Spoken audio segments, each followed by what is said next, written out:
ഇന്ന് രാവിലെ തന്നെ നല്ല മഴയുള്ള കാലാവസ്ഥയായിരുന്നു കേട്ടോ. കുറച്ച് ചെടികളും അതിലിടാനുള്ള വളവും പണിക്കാരൊക്കെ ആയിട്ട് നമ്മൾ വയനാട്ടിലോട്ട് യാത്ര തിരിച്ചിട്ടുണ്ട്. ഈ കാണുന്ന ഹോം സ്റ്റേയുടെ ഈ എൻട്രൻസ് ഭാഗത്ത് ഈ കാണുന്ന ബോക്സിൽ നമുക്ക് ചെടികളൊക്കെ നടാനുണ്ട്. അതാണ് കേട്ടോ ഇന്നത്തെ വർക്ക്. പിന്നെ ഈ ഹോം സ്റ്റേൻ്റെ ചുറ്റുപാടും പറയുകയാണെങ്കിൽ അടിപൊളിയാണ്, നല്ല വൈബ് പ്ലേസ് ആണ്. പിന്നെ ഞങ്ങൾ വന്നപ്പോൾ തന്നെ ഇവിടെ മഴ പെയ്യാൻ തുടങ്ങിയതാണ്. ഇന്നത്തെ ദിവസം മുഴുവൻ ഇങ്ങനെ മഴ കൂടിയും കുറഞ്ഞും അങ്ങനെ നിൽക്കുകയായിരുന്നു കേട്ടോ. ഹോം സ്റ്റേൻ്റെ വർക്കും ഇവിടെ നടന്നുകൊണ്ടിരിക്കുകയാണ്. ഇവിടെ ഇനിയും ഇങ്ങനെ ഒരുപാട് വർക്കുകളൊക്കെ തീരാനുണ്ട് കേട്ടോ.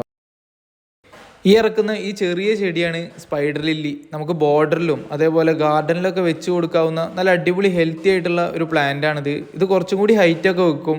പിന്നെ ഒരു വൈറ്റ് കളർ ഫ്ലവറാണ് ഇതിലുണ്ടാവുക. കൂട്ടത്തോടെ ആ ഫ്ലവറൊക്കെ വിരിഞ്ഞ് നിൽക്കുന്നത് കാണുമ്പോൾ ഒരു പ്രത്യേക ഭംഗി തന്നെയാണ്. പിന്നെ ഈ കാണുന്ന ചെടിയാണ് കലാത്തിയാലൂട്ടിയ. അത്യാവശ്യം ഹൈറ്റ് വെക്കുന്ന ഒരു ചെടിയാണിത്. പിന്നെ ഇതിൻ്റെ ലീഫും നല്ല വലുപ്പം വെക്കും. നമുക്ക് ബോർഡറിൽ വെക്കാവുന്ന ഒരു ചെടി കൂടിയാണിത്. പിന്നെ ഈ ചെടികളൊക്കെ വേണമെങ്കിൽ ഞാനിവിടെ നമ്പർ കൊടുക്കുക, വാട്സപ്പ് നമ്പർ കൊടുക്കുക, അതിൽ കോൺടാക്റ്റ് ചെയ്താൽ മതി.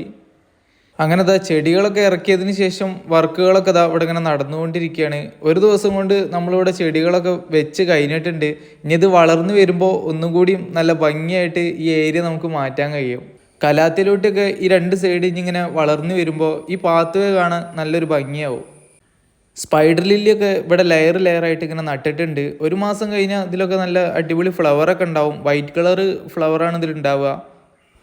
അങ്ങനെ ആവശ്യമായിട്ടുള്ള ഫെർട്ടിലൈസറൊക്കെ ഇട്ട് കൊടുത്ത് നമ്മൾ വർക്ക് അവസാനിപ്പിച്ചിട്ടുണ്ട്. പിന്നെ മഴ ഉള്ളതുകൊണ്ട് നനയ്ക്കേണ്ട ആവശ്യം ഇവിടെ വന്നില്ല. ഇന്ന് ഫുള്ള് നല്ല മഴയായിരുന്നു. അപ്പോൾ വീഡിയോ ഇഷ്ടപ്പെട്ട ചാനലൊന്ന് സബ്സ്ക്രൈബ് ചെയ്യുക, ലൈക്ക് ചെയ്യുക. Okay, by.